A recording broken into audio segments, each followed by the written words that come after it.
Olá, gente. Eu volto aqui para dar continuidade à nossa jornada sobre longevidade, sobre estado de conservação das nossas células biológico do nosso corpo, que não necessariamente é totalmente alinhado com a nossa idade cronológica, né? O nosso tempo, nossa data de fabricação. Existem vários fatores que vão estar relacionados com isso, com a nossa idade biológica, com o estado de conservação dessas células, desses órgãos internos, que muitas vezes reflete também nessas características externas, né? Então são vários fatores como a alimentação, como a prática de atividade física, como, claro, a componente genética, que sempre está relacionado com os outros fatores também, ou seja, genética relacionada com a alimentação, com o perfil de como deve ser essa alimentação, genética como indicativa de uma melhor atividade física, enfim.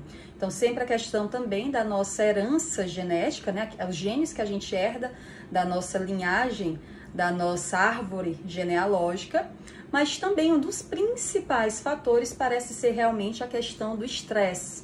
E muitas vezes parece ser um dos fatores mais difíceis da gente conseguir controlar, né? Principalmente momentos como esse que a gente está vivendo atualmente, que é uma mescla entre estresse, privação, né?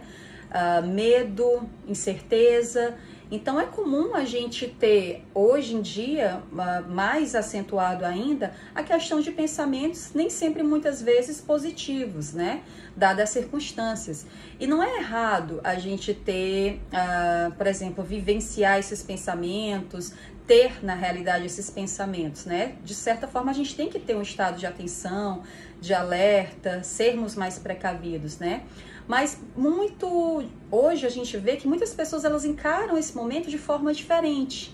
E esse momento parece ser só mais uma oportunidade de mostrar essa tendência que algumas pessoas têm, mais do que as outras, de saber gerenciar um pouco mais a questão do estresse. Não é evitar que os pensamentos cheguem, porque esses pensamentos eles vão chegar. Parece que quanto mais a gente evita que um determinado pensamento chegue na gente, mais a gente dá força, né? A gente fica, não posso pensar naquilo, não posso pensar naquilo. Você tá pensando naquilo, já naquele momento que você quer se afastar daquele pensamento, mas tudo muda de figura a partir do que você vai fazer com esse pensamento, né?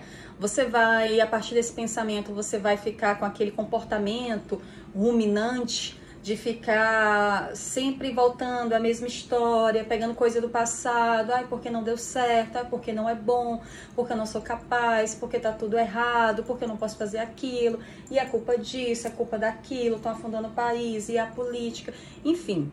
Existem as pessoas que elas entram mais nessa redoma, que é perigosa, né, que pode ser... pode ser encarado, pode ser explicado, pode ser denominado como esse pensamento realmente mais ruminante, vivendo no passado, ou muitas vezes até fantasiando o futuro. Claro, a gente ter as perspectivas do nosso futuro, né? Desenhar mais ou menos como a gente quer, o nosso passo a passo da nossa vida, nos imaginarmos quando determinada coisa acontecer. Claro que isso é um bom pensamento, é um bom exercício de experimentação para gerar uma força de vontade para a gente chegar lá, claro. Mas muitas pessoas também, elas não estão no presente porque elas estão ou tentando pertencer a um passado que não existe mais, né, com esse pensamento que muitas vezes gera o pensamento ruminante, por que eu não fiz assim, por que isso aconteceu comigo, enfim. E muitas vezes algumas pessoas elas estão simplesmente fantasiando muito um futuro que ainda não chegou. Quando chegar as minhas férias, quando chegar ao final, realmente a abertura de tudo, eu vou ser feliz, quando acabar a quarentena e eu for para aquelas férias e a gente poder se reunir, eu vou estar bem só naquele momento.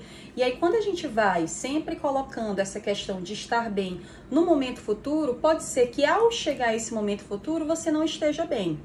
Não estou falando que agora a gente tem que viver num faz de conta de que as coisas que a gente está vivenciando, como incerteza, medo, necessidade de adaptação, uma recessão, né, da economia, como a gente vai experimentar, o mundo já está experimentando, isso não quer dizer que você não tenha que estar conectado, que você não tenha que, você tem que estar a parte disso, fantasiar como se você não estivesse vivendo nesse contexto. Na realidade, nós estamos nesse momento e a gente não pode realmente nos distrairmos, não é isso que eu falo. Mas algumas pessoas conseguem sim lidar melhor com essa situação, com esse conjunto de incertezas,